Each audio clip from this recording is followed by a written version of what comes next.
From the Tennessee Valley Weather Channel, this is a special report.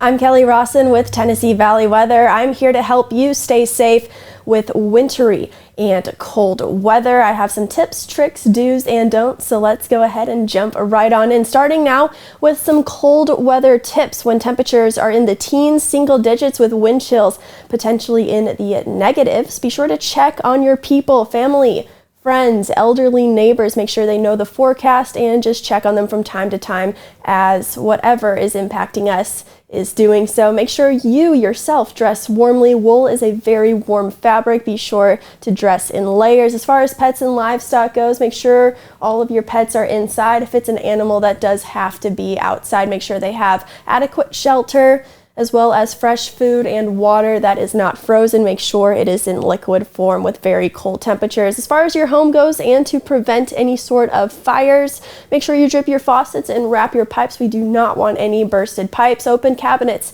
if you need to have a little bit more warmer air into your pipes. Overall, for space heaters, they are okay to use, but make sure you don't have anything around the space heater. There is no blockage, and make sure they are plugged in directly into an outlet, not into an extension cord. And do not, and I repeat, do not heat your home with your oven and the oven door open. That is a big no-no. Space heaters are okay, but again, as long as you use them safely. Now, as far as your vehicle goes, be sure your coolant and antifreeze are full. Make sure your battery is healthy, tire pressure is good and full, and make sure you have a winter kit packed and ready to go. Here's what you should have in your winter travel kit for your vehicle: extra batteries, extra blankets, maybe an extra car battery, that wouldn't hurt. Cat litter will help you gain traction if you slide off the road. A first aid kit, a flashlight in case you come upon a hazard and it is dark outside. Make sure you have enough gas to where you're going, as well as a spare tire. A phone charger definitely wouldn't hurt, especially if you come across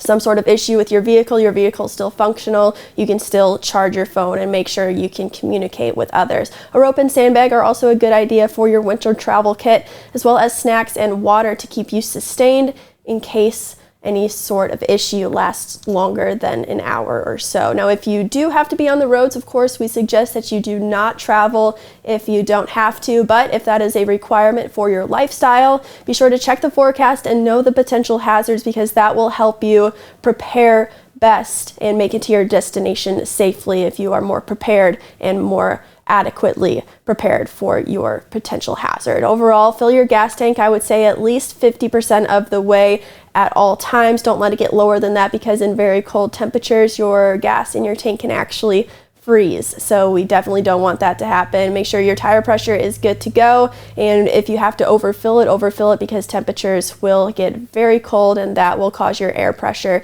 in your tires to lower. Be sure to make someone else aware of your route and arrival time. This one's very important, because if you do not make it to your destination around the time of your arrival time, that lets someone know that you are potentially in danger, and they can start sending out a search party or getting you the help that you need. Make sure you pack your emergency supply kit for your vehicle, like with those things that I just mentioned. Again, avoid travel if you are not comfortable doing so, and if you do become stranded out on the roadways, stay in your vehicle, keep the doors closed to keep all that warmth inside, and be patient until help arrives. Hopefully these tips and tricks have helped you, and we will all get through this wintry weather together.